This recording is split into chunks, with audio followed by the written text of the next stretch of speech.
பொதுவாக சிவனை வேண்டிக்கிட்டா எல்லா வரமும் நம்மளுக்கு கிடைக்கும்.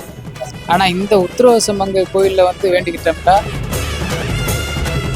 கண்டிப்பா அது உண்மைதான் நினைக்கிறோம். ஏன்னா சின்ன சின்ன குழந்தைக்கு அந்த இளந்த மரத்துக்கு கீழே தான் எல்லா முனிவர்களும் தவம் பண்ணதாகவும், அந்த மரகத நடராஜர் வந்து 364 நாள் சந்தன காப்பில் தான் காட்சி அளிப்பார்.